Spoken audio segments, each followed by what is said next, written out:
সুপ্রিয় দর্শক, শুভেচ্ছা নেবেন।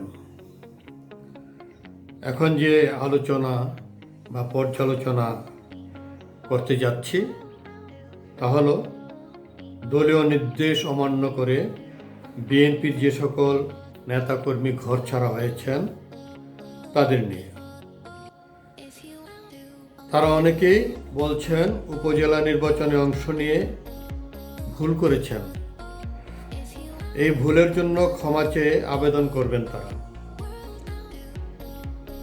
তারা আশা করছেন দল তাদের ক্ষমা করে দেবেন, আর যদি ক্ষমা নাও করে ভিন্ন কোনো রাজনীতির দলে যোগ দেবেন না বিএনপির এই নেতাকর্মীরা।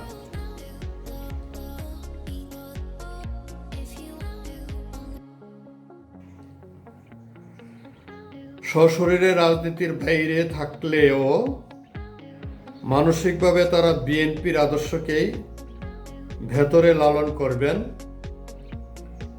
তারা বুঝাতে চাচ্ছেন জাতীয়তাবাদী আদর্শের রাজনীতি ছাড়তে পারবেন না বহিষ্কৃত সেই সব নেতাকর্মীরা।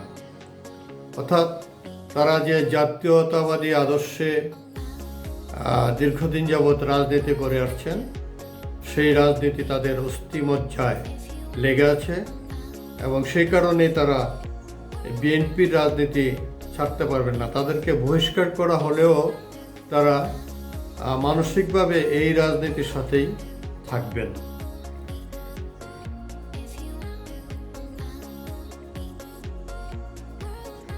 বহিষ্কৃত নেতাদের কেউ কেউ বলছেন সরকার যখন ঘোষণা দিল উপজেলা নির্বাচনে দলীয় প্রতীক থাকবে না, তখন তাদের মাথায় এই নির্বাচনে অংশ নিতে বোধহয় বিএনপির হাইকমান্ড থেকে কোনো প্রকার আপত্তি বা বাধা থাকবে না। যখন সরকার ঘোষণা দিয়েছে দলীয় কোনো প্রতীক থাকবে না এই নির্বাচনে, তখন তাদের মাথায় কাজ করলো যে তাহলে বোধহয় বিএনপির হাইকমান্ডেরও কোনো আপত্তি থাকবে না এই নির্বাচনে অংশ নিতে। এই কারণে তারা নির্বাচনের জন্য প্রস্তুতি নিয়েছেন এবং যখন প্রস্তুতি অনেকটা সম্পন্ন হয়ে গেছে, সেই সম্পন্ন হয়ে যাওয়ার পরে হঠাৎ করেই মনোনয়নপত্র প্রত্যাহারের একদিন আগে হঠাৎ করে হাইকমান্ড থেকে নির্দেশ আসে যে এই নির্বাচনে তারা অংশগ্রহণ করবে না, বিএনপি অংশগ্রহণ করবে না। কারণ আওয়ামী লীগ সরকারকে বিএনপি বিশ্বাস করে না। আওয়ামী লীগ সরকার যতই বলুক নির্বাচন সুষ্ঠু হবে, নিরপেক্ষ হবে, তাদের এটা মুখের কথা, কিন্তু কাজের কাজ সেটা হবে না, এটাই বিএনপির ধারণা।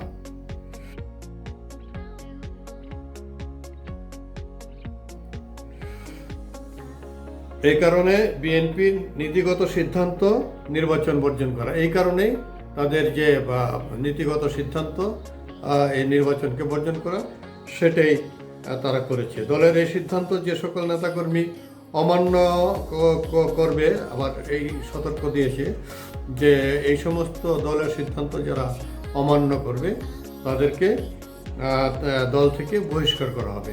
এটা শুরুতেই এটা পরিষ্কার করে দিয়েছে হাইকমান্ড। প্রথম ধাপে উপজেলা পরিষদ নির্বাচন শেষ হওয়ার পর ঠিকই বিএনপির সিদ্ধান্ত কার্যকর করা হয়। বিএনপি যে সিদ্ধান্ত নিয়েছিল সেটা প্রথম ধাপ নির্বাচন হওয়ার পর যারা বিএনপির নেতাকর্মী অংশ নিয়েছে তাদেরকে বহিষ্কার করে দিয়েছে। এটা কঠোর সিদ্ধান্ত, কঠোরও রয়েছে। প্রথম ধাপে 139টি উপজেলা পরিষদের নির্বাচন অনুষ্ঠিত হয়েছে। তার মধ্যে বিএনপি 80 জন নেতাকর্মী সেই নির্বাচনে চেয়ারম্যান ও ভাইস চেয়ারম্যান পদে প্রতিদ্বন্দ্বিতা করে এবং সেই প্রতিদ্বন্দ্বিতায় 80 জনের মধ্যে মাত্র 7 জন চেয়ারম্যান পদে বিজয়ী হয় এবং 3 জন ভাইস চেয়ারম্যান পদে বিজয়ী হয়েছেন। আর বাকি যে 70 জন রয়েছে তাদের কপালে বিজয়ের তিলক পড়েনি, আর যার ফলে তাদের আমও গেল, সালাও গেল, অর্থাৎ তাদের দলীয় পদও গেল, তারা নির্বাচনও বিজয়ী হতে পারলেন না। এ বিষয়ে দৈনিক কালবেলা একটি শিরোনামা রিপোর্ট করেছে। আর সেই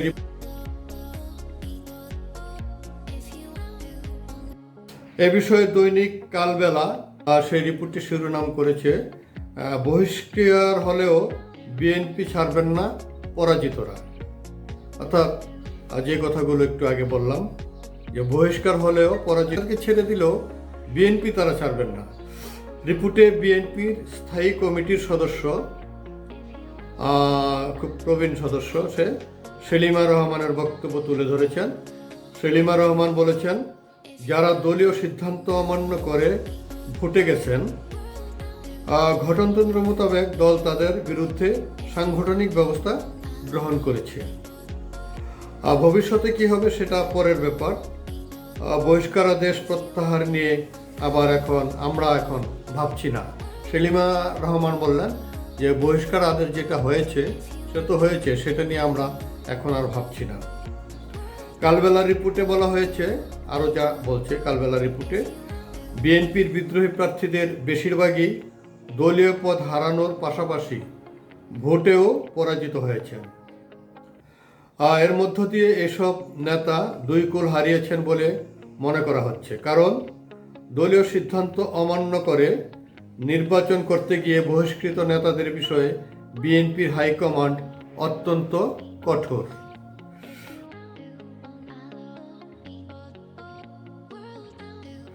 সেই কঠোর ভাবটাই তারা প্রকাশ করেছে। আবার দল থেকে বহিষ্কার হওয়ায় তারা স্থানীয় নেতাকর্মীদের কাছ থেকেও বিচ্ছিন্ন হয়ে পড়েছেন, যারা দল থেকে বহিষ্কার হয়েছেন, এবং তারা তার এলাকার যে নেতাকর্মী আছে তাদের কাছ থেকেও বিচ্ছিন্ন হয়ে পড়েছেন। এতে ধ্বংসের মুখে পড়েছে তাদের দীর্ঘ রাজনৈতিক কেরিয়ার। এতে কি হলো, তাদের যে দীর্ঘদিনের রাজনৈতিক কেরিয়ার, সেই কেরিয়ারটা ধ্বংসের মুখে পড়েছে। তবে এমন পরিস্থিতিও বিএনপির সঙ্গেই থাকতে চান উপজেলা ভোটে পরাজিত প্রার্থীরা।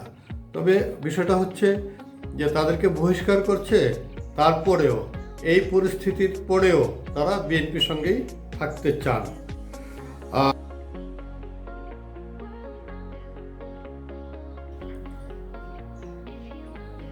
আর সুপ্রিয় দর্শক, আপনাদের কল্যাণ কামনা করছি। আজ এ পর্যন্তই। আল্লাহ হাফেজ।